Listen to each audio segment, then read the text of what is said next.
Voilà. Je suis né en Algérie, donc je considère que je suis un Algérien. Hmm. Parce que quand on est dans un pays, on est soit en France, soit en Angleterre, on est d'abord, je suis algérien. Hmm. Mais mon histoire personnelle, elle a plusieurs composantes, du côté maternel et paternel. On va rebondir sur le côté paternel. J'ai appris beaucoup tardivement que j'avais une arrière-grand-mère qui s'est convertie à l'islam. Hmm. Je l'ai appris il y a quelques années. Hmm. Donc j'ai pris ça pour une richesse. Et en sachant qu'en plus que c'était converti, ça m'a ému. Voilà.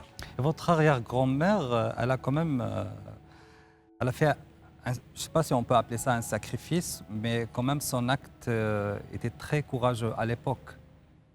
Quitter le judaïsme pour se convertir à l'islam n'était pas quand même une décision qu'on peut prendre à la légère, c'était quand même très difficile et dur pour elle. J'aimerais savoir, selon vous, est-ce que humainement, c'est une expérience difficile? Moi, je le prendrais plutôt du côté de l'autre côté. Je pense que c'est plutôt une expérience enrichissante. Je pense qu'elle a fait, je pense qu'elle a, elle a dû avoir la foi pour la faire, dans un premier temps. Dans un second temps, je pense que l'amour, elle était amoureuse de mon arrière-grand-père.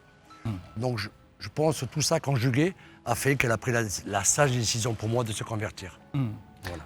Votre arrière-grand-mère, du côté paternel, était quand même une très très belle femme. Merci. Donc je crois qu'on a sa photo. زهية أعتقد أنه لدينا صورة جدة صالح، سنحاول رؤيتها سويا وسنتحدث أيضا عن قصتها. Salah, vous savez que vous passez en ce moment à la télé. Il y a des millions de téléspectateurs qui vont vous découvrir. Il y a aussi les gens qui vous connaissent à Oran. Vous habitez actuellement à Oran. Oui, tout à fait. Vous avez des voisins, des amis, des gens qui vous connaissent. Tout à chacun. Voilà. Mais est-ce qu'ils savent tous que vous aviez une arrière-grand-mère juive qui s'est convertie à l'islam? Non. C'est une partie de votre histoire que vous préférez ne pas dévoiler? Occulter? Non. Je vous dirai deux choses. Maintenant, je vous explique l'endroit où j'habite. C'est la villa que mon père a construite en 1954. Je suppose que les anciens devaient connaître l'histoire de mon père s'il se livrait, parce qu'on en reviendra, c'était pas quelqu'un qui parlait beaucoup. Mais à l'heure d'aujourd'hui, non. Pardon? Vous supposez qu'il connaît? Oui, je suppose. Mais à l'heure d'aujourd'hui, non, parce que je trouve dans le désordre que quand on rencontre des gens, ou quand on les revoit au bout de tant d'années, on ne se sent pas obligé de leur expliquer notre cursus ou notre parcours familial. Ce n'est pas une fausse pudeur, ce n'est pas une honte, c'est qu'on ne l'affiche pas comme ça de but en blanc. Ça, c'est une première chose. La deuxième, il m'arrive des fois d'en parler et j'ai toujours eu des retours bienveillants. Il n'y a pas eu de connotation. Non, ça s'est toujours bien passé. Et quelques fois, on va dire. Vous en parlez sans gêne, J'en parle sans gêne parce que c'est ma grand-mère, on va y revenir, que j'ai connue, mais j'avais 5-6 ans, très peu, et l'amour est plus fort que de tout. Voilà, donc c'est ma grand-mère, donc non, au contraire, non.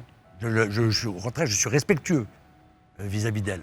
Justement, moi, je pense à son acte, et je ne sais pas si je peux me permettre de dire à votre place qu'elle a eu quand même beaucoup de courage, et c'est un sacrifice quand même, ça peut être destructif pour sa relation avec sa propre famille. Est-ce que ça a été le cas pour elle? Je ne me suis pas posé la question, mais j'imagine.